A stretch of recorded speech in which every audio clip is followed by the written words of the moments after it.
Alright, so day one of E3 is over. Microsoft and Sony both had their press conferences. I'm not going to talk a whole lot about everything that happened yesterday. I already did that on a podcast. Link down below or click the annotation right around here. Did a podcast late last night, with my buddies Test Zero and Aussie Arcane over at reviewersunknown.com. And I had a lot to say about that. So, I didn't want to say a whole lot during the Xbox One conference, because to be quite honest, I did that vlog about the PS4 press conference, and I kind of shot myself in the foot a little bit. So I was like, okay, Xbox conference is over. I don't want to go right into talking about all the stuff they were talking about. I want to wait till E3 until they, actually release some information about games. And then what happened over the weekend and what happened last night with Sony pretty much cemented that Microsoft really doesn't know what the fuck they're doing. Now, here's the thing. I hope people don't think that I'm I'm not Microsoft fanboying. Now, the truth of the matter is that I'm not really a fanboy of one particular system. Now, a lot of people said that with my PS4 one, is that I was just fanboying because Achievement Horror, Microsoft, all that. Far from it. I own every console. I own all the current consoles, the 360, the PS3, the Wii, and my retro stuff I've got, NES, SNES, Genesis, Dreamcast. I have a PS2. I'm going to need that because there's a couple PS2 games that don't emulate really well on my backwards compatible PS3 right now. So, think for this, I am a gamer through and through. I don't choose one system over the other, but for this next generation of console, unless Microsoft gets their shit together with this always online DRM and this used games restriction bullshit, I'm gonna have to go with PS4. Now the thing is, I'm not getting either of these consoles at launch. No. I never, ever buy a console at launch. You know why? Because they'll always come out with a slimmer model 6 months to a year down the road. There'll be a big price drop, and the first run of consoles always have problems. Need I say more about the 360 and the first run of consoles and the Red Rings of Death? It might happen again. What about the PS3? There was a lot of hardware failures with the PS3. Not as high as the 360, but they're still there. The yellow light of death, I think it's called. I personally haven't had that with my PS3, my backwards compatible one. Thank God, because I like that feature, being able to play PS2 games on it without any problems. That's why I'm never going to get that slim or slimmer PS3, because there's no backwards compatibility. Even though I have a PS2, just like the convenience of having everything together. That said, we talk about the Xbox One now. And the always online, it has to check 24 hours. If you're offline, you can only play for an hour. Now, this doesn't really affect me in the sense that I live in a major metropolitan city and I have really good internet. I mean, I work for an ISP, so I get 50% off my internet, and I've got pretty good internet now. The thing is, though, I am talking about the people that want these consoles but live in rural areas, or live out in the mountains, or live in small villages that don't have the best internet. I can relate to that. I've lived in that type of environment almost my entire life. I mean, before I moved to this city, for the last 7 years, I've had pretty good internet. But back where I grew up, we had nothing. We didn't even have cable. We had 2.5 channels over analog set signal, if we were lucky. And then, of course, when I moved out, my parents buy a satellite dish, but that's beside the point. The point is that back in the day, you didn't have to worry about all this stuff. Game companies, hardware companies, didn't put all these restrictions. I can understand why Microsoft wants to put these restrictions in. I do. It's to combat piracy. It's to be sure that, you're playing a legit copy of the game. But if I want to say, take this copy of Metal Gear Solid 4. Now, I'm just using an example. I didn't want to bend down all the way and get a 360 game. But if I want to take this, and I want to, my friend doesn't want to buy it in a sense because he doesn't have a big source of income, doesn't have disposable income. And I'm like, hey, I got this game. Do you want to play it for a little bit and then give it back? Sure, no problem. Xbox, he has to be on my friends list, which thankfully they've upped that up to 1,000 now. And trust me, you're going to need it. If they're going to do all this shit, you're going to need it. So I got to pass it off to him. He's got to do some backward ass, flip through hoops bullshit to get it to work. And then once he's done with it, he gives it back to me. But maybe like, let's say this is not a game like this. Let's say it's, I'll use Bioshock 1 as an example with 2 alternate endings depending on what you do. And he's like, oh, I want to see that real ending. I don't feel like cheating and going on YouTube to see the ending. I want to play the game and experience it myself. Well, too fucking bad. You had your chance. You gave the game back. You can never play this copy of the game again. What the fuck, Microsoft? Oh my god, like, they announced that it's going to come out in November. They announced it's going to be $500. You've got 6 months. 6 months to get this shit fixed. Because if you don't, I guarantee you everyone is switching over to PS4 and never looking back. Because PS4, near the end of their conference, what do? No use game restrictions. Which got a fucking wrestling pop at an E3 conference. Like, they fucking were chanting Sony. They were chanting Sony. And then they said, no always online restrictions. Play your console offline if you feel like it. But, just to let you know, we've got PlayStation Plus, we've got the Flickster and the Netflix and all that cool stuff.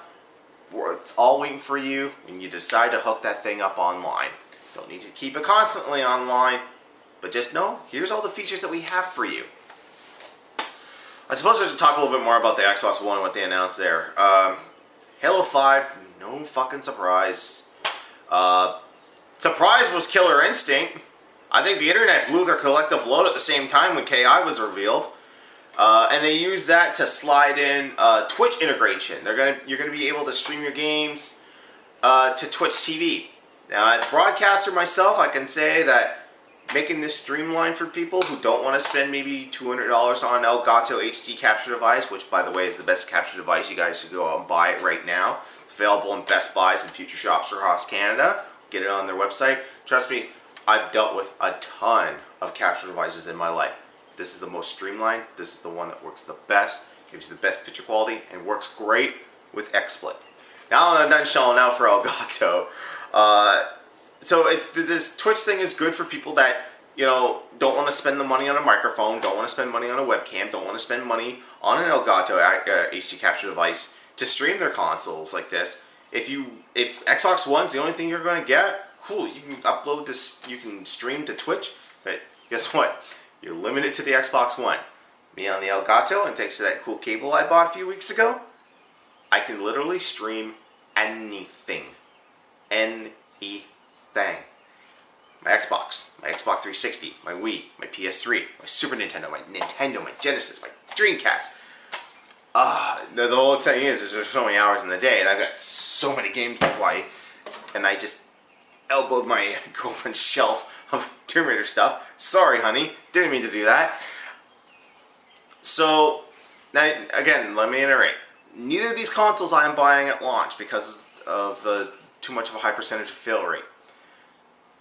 But if I do get a console, unless Microsoft backs down from all this restrictions that they have on their consoles, I'm definitely going for PS4. And some of the PS4 stuff looks pretty good. All right, now I'm done with the Xbox One because, you know, everything's been talked to death on the internet. Let's talk about PS4. PS4. Oh, here's another thing too. I promise I'll get off this. And I said this on the podcast. I'll say it here again. There are many animated GIFs out there. The one I want to see is Edward Norton from American History X. I want to Photoshop the swastika off his chest and put a PS4. Replace a black guy's head biting the curb with the Xbox One. Replace Edward Furlong's head with the Wii U. Watch him curb stomp that bitch. If you can add anything else, add Bungie and Activision with a bayonet, with a knife, like a hunter's knife. It's a knife. stabbing the bloody curb stomp corpse of the Xbox One and twisting that knife with Destiny. Bungie made you, Microsoft. And you know what they did? They fucked off and they joined Activision and they're making a game for all consoles, but they chose PlayStation to show the gameplay footage for Destiny, which looks pretty cool.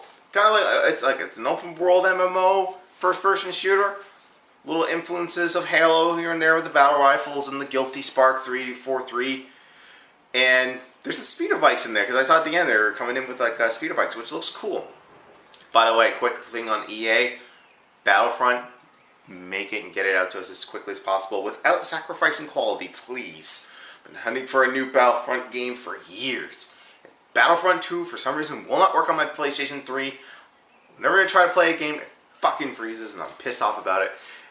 Anyway, I'm getting so off track here.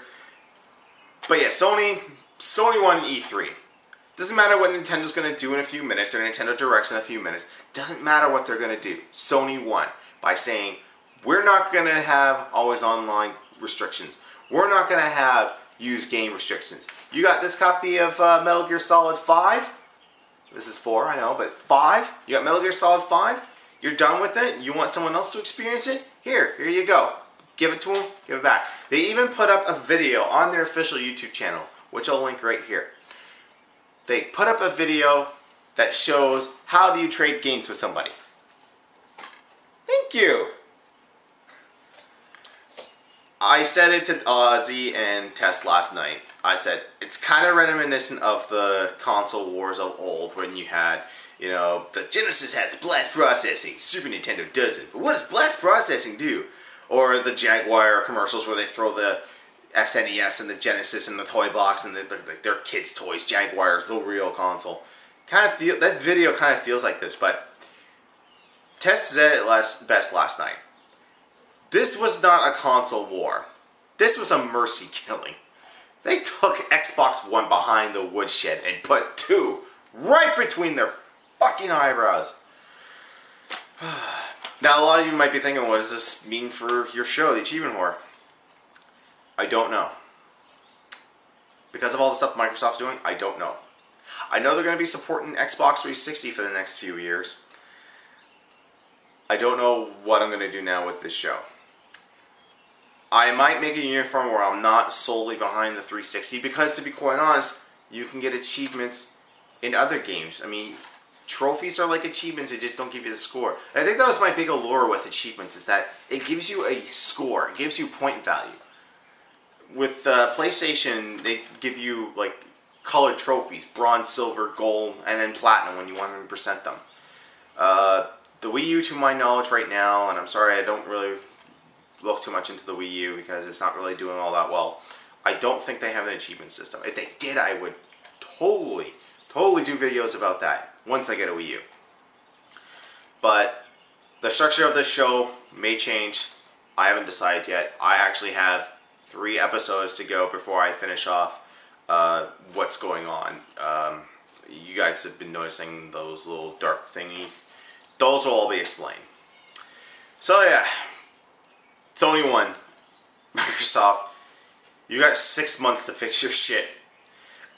The thing that bothers me though is that they're probably going to stick to their guns, because I got a live tweet from Major Nelson from Xbox that says that Amazon is almost sold out of their pre-orders for the Xbox One. I thought we could have, banded together as gamers and tell Microsoft, fuck you, we're not buying into your bullshit. But no, there's pop-collar, Gramer, Madden, Halo playing douchebags that will buy the fucking console just because they get their Madden and Halo on it.